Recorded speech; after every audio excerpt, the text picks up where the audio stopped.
India വിടാൻ ആവശ്യപ്പെട്ട കേരളത്തിലെ പാകിസ്ഥാൻ പൗരന്മാർക്ക് നൽകിയ നോട്ടീസ് പിൻവലിക്കാൻ തീരുമാനം. വിസയ്ക്കുള്ള അപേക്ഷ നൽകിയതിനാൽ പെട്ടെന്ന് നടപടി വേണ്ട എന്നാണ് നിലപാട്. കോഴിക്കോട് കൊയിലാണ്ടി സ്വദേശി ഹംസ ഉൾപ്പെടെ 3 പേർക്കാണ് ഇന്നലെ പോലീസ് നോട്ടീസ് നൽകിയത്. കൂടുതൽ വിവരങ്ങളുമായി ഇംതിയാസ് കരീം ചേരുന്നുണ്ട്. ഇംതിയാസ്, ഇവർക്ക് രാജ്യം വിട്ടു പോകണമെന്നുള്ള നോട്ടീസ് നൽകിയിരുന്നു. ഇപ്പോൾ നോട്ടീസ് പോകേണ്ട എന്നൊരു നിലപാടാണ് എടുക്കുന്നത്. എന്താണ് ഇതിന് പിന്നിലെ കാരണം? ജയലക്ഷ്മി, തീർച്ചയായിട്ടും ഹംസ, അതായത് പുത്തൻപുരക്കൽ കൊയിലാണ്ടി സ്വദേശിയായിട്ടുള്ള ഹംസ അടക്കമുള്ളവർ ഇന്ത്യ വിടണം എന്ന് പറഞ്ഞുകൊണ്ട് അവർക്ക് നോട്ടീസ് നൽകിയ വാർത്ത ഇന്നലെ മാതൃഭൂമി ന്യൂസാണ് പുറത്ത് വിട്ടത്.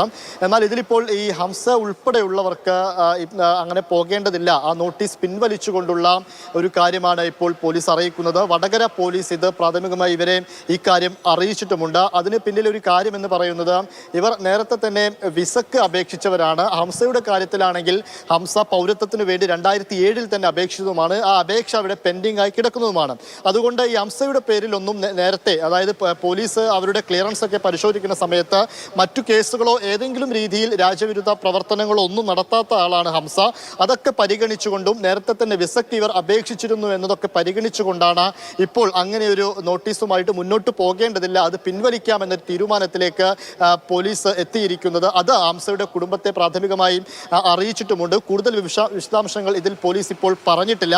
എന്തായാലും അതുപോലെ തന്നെ മറ്റു 2 പേരുണ്ട്. കമറുന്നീസ, വടകര സ്വദേശിയായുള്ള കമറുന്നീസയും അസ്മയുമുണ്ട്. ഇവരുടെ 2 പേരുടെ കാര്യത്തിലും നോട്ടീസ് പിൻവലിക്കാൻ തന്നെയാണ് ഇപ്പോൾ പോലീസ് തീരുമാനിച്ചിരിക്കുന്നത്. ഔദ്യോഗികമായിട്ട് ഇപ്പോൾ രാജ്യം വിട്ടു പോകേണ്ട എന്നൊരു തീരുമാനമാണ്. ഇവർ നേരത്തെ വിസയ്ക്ക് അപേക്ഷിച്ചിരുന്ന കാരണമാണ് പറയുന്നത്. ഇംതിയാസ് കരീമാണ് വിവരങ്ങൾ പങ്കുവച്ചത്.